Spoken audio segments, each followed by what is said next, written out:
All right, so we are focusing today on issues of academic integrity, especially getting into talking about plagiarism and talking about citation. So that's predominantly where we're going today. I want to remind you that the sources assignment is due on Thursday.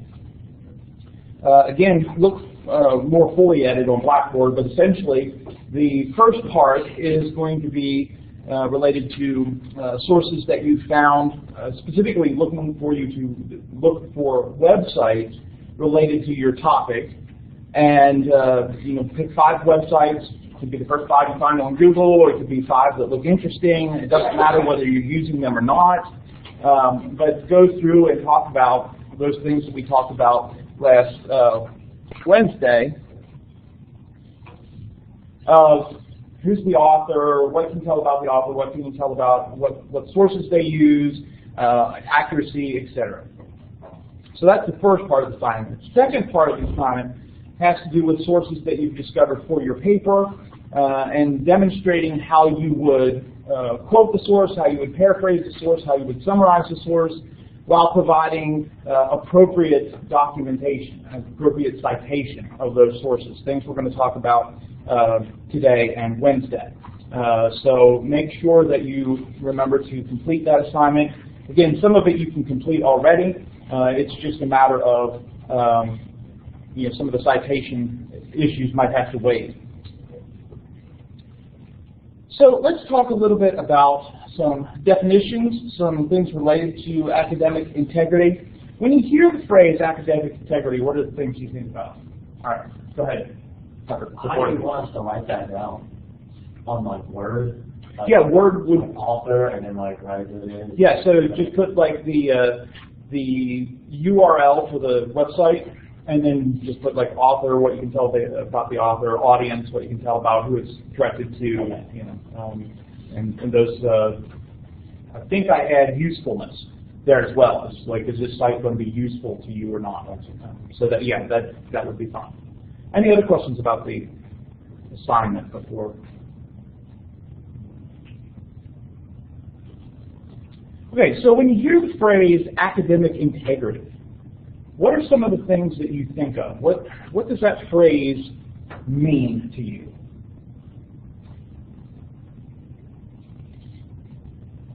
Not cheating. Okay, not cheating. I was thinking plagiarism. All right. What else?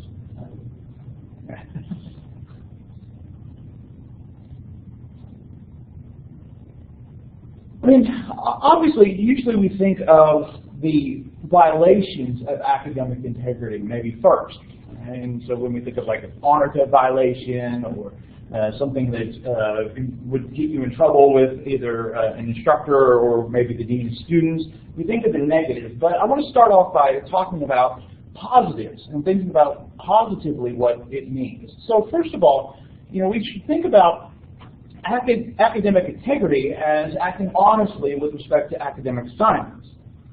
Right? So of course the negative of that is the not cheating, the not plagiarizing, etc. But as a positive, right, I am dealing honestly with the assignments that I've been given, right? And so I am being upfront, I'm doing my own work, those kind of things. Secondly, of course, with respect to the issue of plagiarism, academic integrity, again from a positive standpoint, we might say would be appropriately using sources and materials for an assignment. Some assignments might require you to not use any sources. Right? So cheating, we might say, is using sources that are not allowed for a specific assignment, whether that's I have it written on my arm, or whether that's I'm sneaking a note page, or whatever else you might do for cheating. The converse of that positively is appropriately using source and materials for an assignment.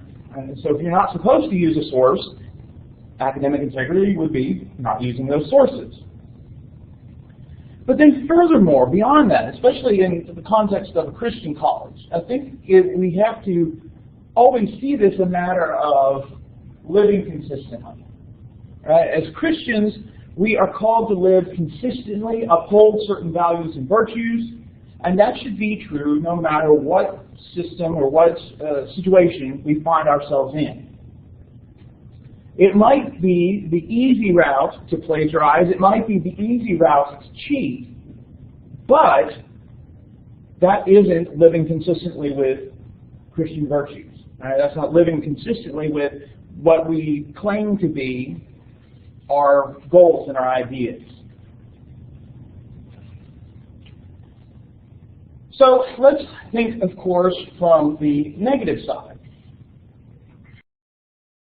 There are a wide variety of ways that one can engage in to just violate academic integrity in a variety of of assignments. I'm going to focus just on the ones that would probably be most applicable in a college setting, at least in the undergraduate. So cheating, of course, is one. Using materials that are not authorized for an assignment. Gaining extra information during an exam that you shouldn't have access to. Helping someone else do that as well. Falsifying information is also a violation of academic integrity. Now, predominantly, this might be something that would be more applicable if you were doing, let's say, a scientific experiment in a chemistry class or biology class.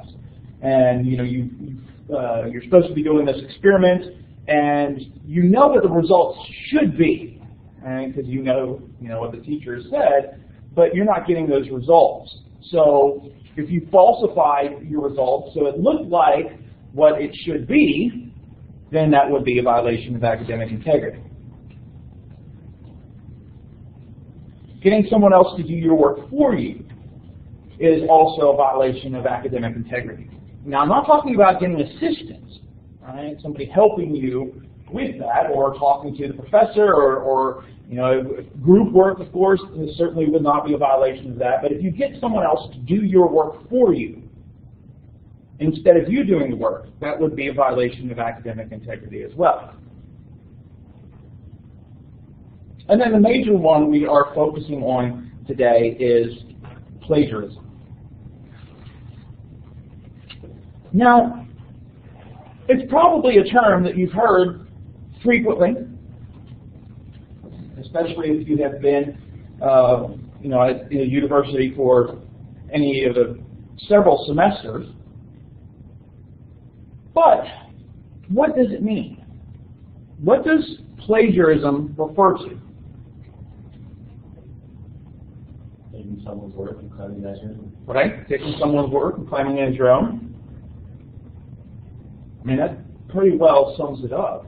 But there are some nuances to that I also think are important. It's one thing, of course, to take somebody else's paper and present it as your own, but there are other ways in which plagiarism can occur. I want to share with you a couple of different definitions from a variety of organizations that try to express what plagiarism consists of. So Purdue University's online writing lab says that plagiarism is the uncredited use, both intentional and unintentional, of somebody else's words or ideas. And so according to Purdue University, the English department gathered together to, and on their website they have a lot of good information about how to cite sources and writing good papers and those kind of things. But in talking about plagiarism, they say the uncredited use, and so that's taking credit for someone else's words, both intentional and unintentional. And often we can think of plagiarism as something that somebody intends to do, but they would like to suggest that it is unintentional as well. Now, let me ask you this. Do you believe this, that you can plagiarize unintentionally? Okay, seeing a lot of nodding heads. Well, if you can do that unintentionally, should that be taken into consideration if a professor discovers, right? Oh, you plagiarized, these couple sentences in your paper. And according to my syllabus, if you plagiarize, you get an F on that assignment. Should it matter to the professor whether or not you intended to do it? Yeah. It's still plagiarism then. Why should if plagiarism is unintentional as well, if it's unintentional but it's still plagiarism, why should that be taken into consideration? Well, to me, isn't it a difference between ignorance and versus knowledge of something? Okay, so we might say, well, there's kind of this lack of knowledge, ignorance, and so you accidentally did it, versus somebody who intentionally went about it. But I think when it comes to, especially when it comes to undergraduate work, with the type of stuff, with the type of papers we have and things like that, I mean, in all reality, there's nothing new under the sun. For the most part, it's impossible for everybody to have something brand new to bring to the table when it comes to subjects like this that no one else has ever thought of or said before. And if we're saying anything that anybody else has ever said before, we get a zero. Yeah, but there's this little qualifier right here, right? The uncredited use.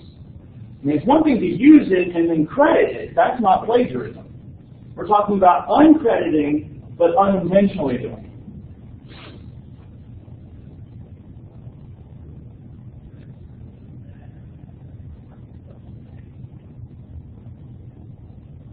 I still think it should be taken into account, because, like, I know you guys have those things, that you put the paper in and it brings stuff up that, we could have had no clue about, and it just so happened, there's a difference between plagiarism and just happening to have the same idea as someone else, it may find a match on a few sentences that someone else had in a different paper that you had no idea about, that nobody would ever have been able to find unless you were to put it into a plagiarism software, something like that. Okay. Just out of curiosity, I'm trying to put you on the spot, but would you personally take into consideration that we accidentally plagiarize? It would depend. Okay. A lot of it would depend on the situation. When I look at a report from this software check, and it's called Safe Assignments Built on Blackboard, there are ways in which you can look and tell where somebody has had some similarity in words, and it appeared to be completely incidental. In most cases, that doesn't even pop up on the checker. In most cases, what catches is that case of you have used substantially the wording in a similar context, talking about the same subject, and so that's when that kind of thing shows up on a report. It's not just kind of a similar type of wording. It's there's the content similarity as well. Now, certainly on these reports, if you're quoting scripture or you're quoting anything, it immediately pops up and says, "Oh, there's an identical thing." You can say, "Okay, yeah, but look right here, they've credited it, right? So, okay, ignore that. That's mine." And so a lot of it would depend on whether I was convinced that it was unintentional, and I can usually tell that by the basis of what's there. But is there a difference between unintentionally doing it, yet that you've copied it? I'm not talking about there's just similarity in wording. It's one of those things where a specific sentence or two got in your head as you were reading the book, and you didn't copy it in your notes properly, and and that it was actual quotation, but it turns out to be actual quotation. That can happen. And so should that be taken into consideration? Yeah. But ultimately, one of the things to recognize is that it is still plagiarism. Now, a professor might be lenient, right? And after discussion say, okay, this was accidental, this was a poor citation, I'm going to give you the chance to submit it properly. But on the other hand, it is plagiarism. So if a professor decided to do that, that is something to think about. But contrast that to the definition of the Council of Writing Program Administrators. This is an organization. A lot of schools have a writing program or a writing center to help people write better. And so there's this council that's kind of made up of the people that administrate these kind of programs, and their version of plagiarism is, in an instructional setting, plagiarism occurs when a writer deliberately uses someone else's language, ideas, or other original, not common knowledge material without acknowledging its source. What do you know that's different here? Deliberately. Yeah, this group says deliberately. All right, so Purdue says it can be unintentional, but the Council Writing Program Administrator says, for them, plagiarism is deliberate. So accidental plagiarism is not something they consider plagiarism, where, Purdue, they would say it is. What do you think? Should plagiarism only be considered what is deliberately done, or should accidentally copying phrases? Again, you're not intending to not give credit, you're not intending to copy over, but you accidentally do it. So, what do you think? I think if you accidentally do it, that means it didn't come from the internet, it didn't come from somewhere else, it came from you. Well, yeah, but I'm talking about things like what can happen sometimes is, you get a phrase or an idea in your head because you read this source, right? And you didn't copy down properly the notes, right? And so I'm talking about the exact same words being used both in the source and both by you. Not intentionally, though. It's just something that you picked up and rattled around your head while you're sitting there typing. Carelessly, it came in and you didn't cite it. So I feel like in that case, there's just a lack of following proper protocol when it comes to academic integrity. Okay. What do others be thinking? Is plagiarism something that you only do deliberately, or plagiarism something that plagiarism could be something that happens unintentionally?